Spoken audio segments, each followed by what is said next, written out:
12 லட்சம் வரையும் நம்ம இன்கம் வந்தா நம்மளுக்கு டாக்ஸே கிடையாது அப்படின்ற மாரி எல்லாருக்குமே தெரிஞ்ச விஷயம். ஆனா 12 லட்சம் இருந்தாலும் உங்களுக்கு எந்த சைட்ல இருந்து இன்கம் வருது அப்படின்றத பார்த்துட்டு, நீங்க டாக்ஸ் கட்ட வேண்டிய சிச்சுவேஷன் வரும் அப்படின்ற ஒரு நியூஸும், அதே மாதிரி நீங்க 4 லட்சம் சம்பாதிச்சாலும் நீங்க ஐடிஆர் ஃபைல் பண்றது ரொம்பவே இம்பார்ட்டன்ட் கட்டாயம் கூட அப்படின்ற ஒரு நியூஸ் தான் இப்போ ரொம்பவே ட்ரெண்டிங்ல போயிட்டு இருக்கு அப்படின்னே சொல்லலாம். ஏன்னா பட்ஜெட் வந்ததுக்கு அப்புறம், அதாவது பட்ஜெட் ரிலீஸ் ஆனதுல இருந்தே இந்த சோசியல் மீடியால இத பத்தின நிறைய விஷயங்கள் வந்து வந்துட்டு இருக்கு அப்படின்னே சொல்லலாம். 12 லட்சம் வரையும் சேலரி இருந்துச்சு அப்படின்னா நீங்க டாக்ஸ் கட்டியே ஆகணும். 4 லட்சத்துக்கு குறைவா இருந்தாலும் நீங்க ஐடிஆர் ஃபைல் பண்ணியே ஆகணும் அப்படின்ற மாதிரி நிறைய நியூஸ் போயிட்டு இருக்கு. இதுல நிறைய பேருக்கு கன்ஃபியூஷன் இருக்கு. சோ டாக்ஸ் இல்லைன்னு சொல்றாங்க. அதே நேரத்துல ரிட்டர்ன் ஃபைல் பண்ணணும்னு சொல்றாங்க. சோ இதுலலாம் எது வந்து நம்புறது, எது வந்து நம்ப முடியாது அப்படின்றத இந்த வீடியோல டீட்டெயிலா பார்க்கலாம். முதல்ல ஒரு விஷயம் கிளியர் பண்ணிக்கலாம். நிறைய பேர் இந்த ஐடிஆர் ஃபைல் பண்றதையும், இன்கம் டாக்ஸையும் வந்து ஒண்ணுன்னு நினைச்சு குழப்பிக்கிறாங்க. சோ ஆனா 2மே வேற வேற விஷயம். டாக்ஸ் பே பண்றது வேற, இந்த ஐடிஆர் ஃபைல் பண்றது வேற அப்படின்றது தான். சோ டாக்ஸ் வராம இருக்கலாம். ஆனா சில சிச்சுவேஷன்ல ஐடிஆர் ஃபைல் பண்ண வேண்டிய சிச்சுவேஷன் கட்டாயம் இருக்கும். சோ அதே மாதிரி இந்த 12 லட்சம் வரையும் சேலரி இருந்தாலும் எல்லாருக்குமே வந்து டாக்ஸ் 0 அப்படின்ற ஒரு சிச்சுவேஷன்ன்றது கிடையவே கிடையாது. ஏன்னா ஒருத்தருக்கு வந்து டாக்ஸ் கட்டணும் அப்படின்ற ஒரு நிலை வரலாம். இன்னொருக்கு 12 லட்சத்து இருந்தாலும் அவங்க வந்து டாக்ஸ் கட்ட வேண்டாம் அப்படின்ற ஒரு சிச்சுவேஷன் பொறுத்ததான் சொல்லலாம். ஏன்னா எந்த இடத்துல இருந்து இன்கம் வருது அப்படின்றத பார்த்துட்டு தான் அவங்க டாக்ஸ் கட்டணுமா கட்டக்கூடாதா அப்படின்னு முடிவு செய்வாங்க. நீங்க 12 லட்சம் வந்து நீங்க சேலரி இருக்கு, சோ இன்கம் வருது, சோ அதனால நீங்க கட்ட தேவையில்ல அப்படின்னு வந்து யாருமே சொல்ல மாட்டாங்க. அதனால இந்த 2 ரூல்ஸையும் சரியா புரிஞ்சுக்கணும் அப்படின்னு சொல்லலாம். சோ ஃபர்ஸ்ட் நம்ம பார்த்தோம் அப்படின்னா 12 லட்சம் வரையும் சேலரி இருந்தாலும் கட்டாயமா, அதாவது ஏதாவது ஒரு சூழ்நிலையில டாக்ஸ் கட்டாயம் வந்து கட்டுற சிச்சுவேஷன் வரும். ஏன் அப்படின்னா இப்ப கவர்மெண்ட் வந்து அறிவிச்ச ரெபெட் ரீசன்னாலயே நியூ டாக்ஸ் ரெஜியூம்ன பல சேலரி எம்ப்ளாயிஸ்க்கு டாக்ஸ் பெனிஃபிட் கிடைச்சிருக்குன்னே சொல்லலாம். சோ ஆனா இத வச்சு 12 லட்சம் வரையும் எந்த இன்கம் இருந்தாலும் டாக்ஸ் கிடையாது அப்படின்றது நினைக்க கூடாது.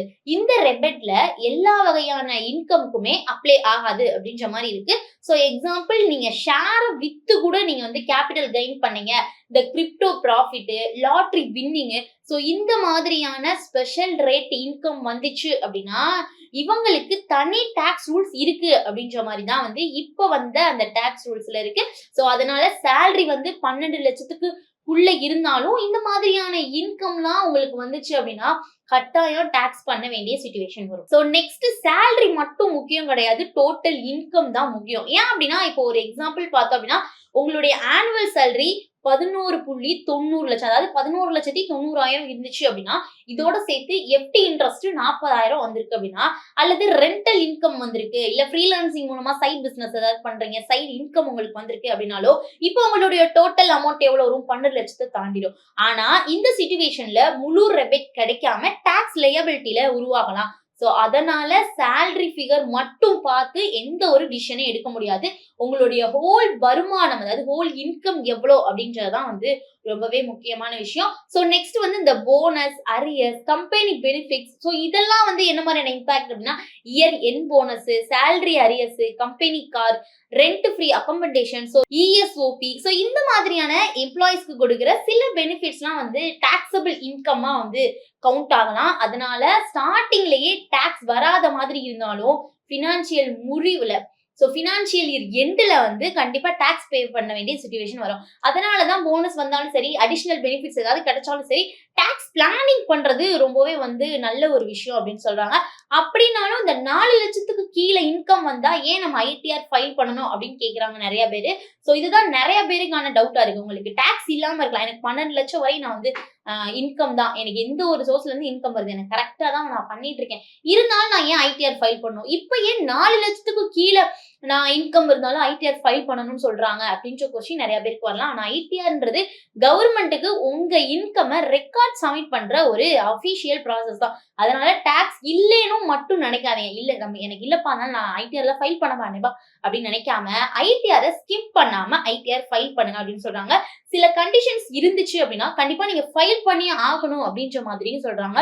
சோ யாரெல்லாம் ஐடிஆர் கண்டிஷனா வந்து ஃபைல் பண்ணணும் அப்படின்னா முதல்ல இன்கம்ல இருந்து டிடிஎஸ் டெடிக்ட் ஆகி இருந்துச்சு அப்படின்னா ஐடிஆர் ஃபைல் பண்ணா மட்டும்தான் அந்த ரீஃபண்ட் கிளைம் பண்ண முடியும். நெக்ஸ்ட் வந்து ஃபாரின் டிராவல்லாம் நீங்க அதிக செலவு பண்ணிருந்தீங்க அப்படின்னா கரண்ட் அக்கவுண்ட்ல பெரிய கேஷ் டெபாசிட் இல்ல ஹை வேல்யூ பேங்கிங் டிரான்சாக்ஷன்லாம் இருந்துச்சு அப்படின்னா கண்டிப்பா உங்களுடைய அந்த ஹை வேல்யூ பினான்சியல் நடந்திருந்துச்சு அப்படின்னா இன்கம் குறைவா இருந்தாலும் நீங்க ஐடிஆர் ஃபைல் பண்ணணும் கட்டாயம். சோ அதனால எனக்கு டாக்ஸ் இல்ல அப்படின்னு நினைச்சிட்டு ரிட்டர்ன் ஃபைல் பண்ணாம இருந்துராதீங்க. அது ரிஸ்கான ஒரு விஷயமா கூட மாறிடலாம் அப்படின்னு சொன்னாங்க. சோ ஃபியூச்சருக்கு ஐடிஆர் அப்படின்றது பவர்ஃபுல்லான ஒரு பினான்சியல் ப்ரூஃபாவும் கூட இருக்கலாம் அப்படின்னு சொல்றாங்க.